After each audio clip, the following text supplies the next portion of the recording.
नमस्ते, मैं हूं आपके साथ जसप्रीत कौर। अमेरिका ने लगातार दो देशों पर हमले किए, वेनेजुएला और ईरान। इन दोनों हमलों को लेकर भले ही ड्रग्स और परमाणु हथियार को वजह बताया गया हो, लेकिन एक अहम बात यह है कि इसकी जड़ में कहीं ना कहीं तेल और व्यापार ही थे। अब अमेरिका का ध्यान पनामा नहर की ओर गया है और राष्ट्रपति ट्रंप ने चीन को सीधे सीधे धमकी दे दी है कि वो इस पर कब्जा करने की सोचे भी नहीं। अमेरिकी राष्ट्रपति डोनाल्ड ट्रंप ने एक बार फिर से सख्त तेवर दिखाते हुए कहा कि चीन पनामा नहर पर नियंत्रण हासिल करने की कोशिश कर रहा है, लेकिन अमेरिका इसे किसी भी कीमत पर नहीं होने देगा। ट्रंप ने अपने दूसरे कार्यकाल की शुरुआत में ही साफ कर दिया था कि वो अमेरिका को सर्वोपरि रखते हैं और वो इसके लिए कोई भी लड़ाई लड़ने के लिए तैयार हैं। इस बार उन्होंने अपने सबसे बड़े प्रतिद्वंदी चीन को वार्निंग दी है, वो भी दुनिया के कुछ अहम जलमार्गों में से एक पनामा नहर को लेकर। ट्रंप ने पनामा नहर को दुनिया का सबसे महत्वपूर्ण व्यापारिक मार्ग बताते हुए चेतावनी दी कि यह अमेरिका चीन के बीच नया तनाव का केंद्र बन सकता है। डोनाल्ड ट्रंप ने हाल ही में नॉर्थ डकोटा में एक कार्यक्रम में चीन पर निशाना साधते हुए कहा, चीन पनामा नहर पर कब्जा करने की फिराक में है, हम इसे कभी नहीं होने देंगे। ये हमारा बनाया हुआ है, हम इसे वापस लेंगे अगर जरूरी हुआ। डोनाल्ड ट्रंप ने पनामा नहर को दुनिया की सबसे महंगी और सबसे ज्यादा मुनाफा देने वाली संपत्तियों में से एक बताया। पनामा नहर अटलांटिक और प्रशांत महासागर को जोड़ने वाला 82 किलोमीटर लंबा जलमार्ग है। हर साल हजारों जहाज इसके रास्ते गुजरते हैं, जिसमें वैश्विक व्यापार का बड़ा हिस्सा शामिल है। ये मार्ग जहाजों को हजारों मील की दूरी बचाता है। अमेरिका इसका सबसे बड़ा उपयोग करता है, जबकि चीन दूसरा सबसे बड़ा। अगर चीन इसका नियंत्रण हासिल कर लेता है तो वैश्विक आपूर्ति श्रृंखला पर उसका दबदबा बढ़ जाएगा। ट्रंप का कहना यह है कि चीनी कंपनियां नहर के दोनों छोर पर बंदरगाहों का संचालन कर रही हैं, जो रणनीतिक खतरा है। अमेरिका इसे अपने पश्चिमी गोलार्ध में चीनी घुसपैठ मानता है। ट्रंप वेनेजुएला में अमेरिकी कार्रवाई को परफेक्ट मानते हैं, जहां उन्होंने निकोलस मादुरो की सरकार को उखाड़ फेंकने में सफलता पाई। अब वो ईरान पर भी इसी तरह दबाव बनाने की रणनीति अपना रहे हैं। ट्रंप ने इसी वजह से चीन पर हमला बोला है।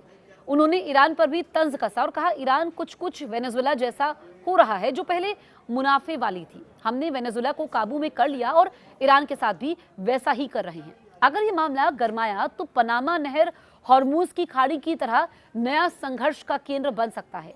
हॉर्मुज से दुनिया का 20% तेल गुजरता है, जहां ईरान और अमेरिका इजरायल के बीच तनाव हमेशा रहता है। पनामा नहर भी वैश्विक व्यापार का पॉइंट है। अगर यहां अमेरिका चीन की टक्कर बढ़ी तो व्यापारिक जहाजों की आवाजाही प्रभावित हो सकती है, कीमतें बढ़ सकती हैं, वैश्विक अर्थव्यवस्था को झटका लग सकता है। ट्रंप का आक्रामक रुख दिखाता है कि अमेरिका अपने पारंपरिक प्रभाव क्षेत्र में किसी भी विदेशी शक्ति को बर्दाश्त नहीं करेगा। हालांकि चीन के खिलाफ सीधे लड़ना या उसे उकसाना अमेरिका के लिए इतना आसान नहीं होगा, लेकिन ट्रंप के पिछले रिकॉर्ड को देखते हुए कुछ कहा नहीं जा सकता। इस नहर का सीधा समंदर से कनेक्शन नहीं है, बल्कि गाल्टून लॉक में जहाजों को पानी भरकर 26 मीटर तक ऊंचा उठाया जाता है, फिर उसे दूसरी तरफ समंदर में उतारा जाता है। इस नहर से जहाजों को 3 चरण में रास्ता पार करवाया जाता है। अटलांटिक और प्रशांत महासागर को जोड़ने वाली इस नहर को इंजीनियरिंग का कमाल कहा जाता है। इसमें 3 लॉक बनाए गए हैं, जिससे जहाज को गुजारा जाता है। प्रशांत महासागर से निकालकर अटलांटिक महासागर में भेजा जाता है। पनामा नहर की कहानी 20वीं सदी की शुरुआत से जुड़ी है। 1901 से 1909 के बीच अमेरिकी राष्ट्रपति रहे थियोडोर रूजवेल्ट ने इसे अमेरिका की बड़ी महत्वाकांक्षा बताया। फ्रांस पहले इसकी असफल कोशिश कर चुका था।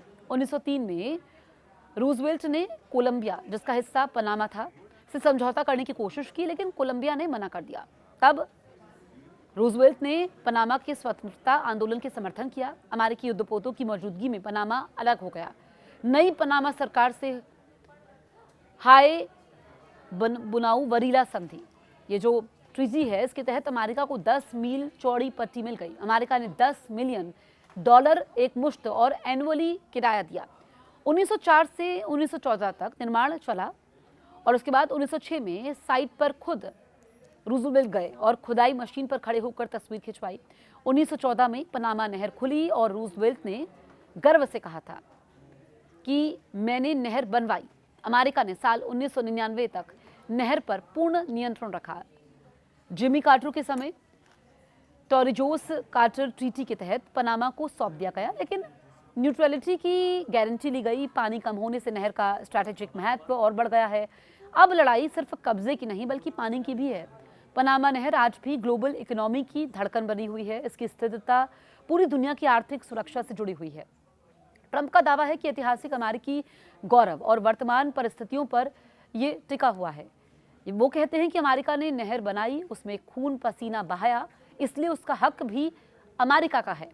चीन की बढ़ती मौजूदगी को वो आर्थिक और रणनीतिक खतरा मानते हैं। एक्सपर्ट्स का मानना है कि पनामा नहर पर अमेरिका चीन टकराव बढ़ सकता है। हालांकि इसे कूटनीति से ठीक किया जा सकता है। अगर तनाव बढ़ा तो वैश्विक व्यापार, तेल और सामान की कीमतों पर असर पड़ेगा। ट्रंप का ये बयान न सिर्फ पनामा बल्कि पूरे लैटिन अमेरिका में अमेरिकी प्रभाव बहाल करने की उनकी बड़ी रणनीति का हिस्सा लगता है।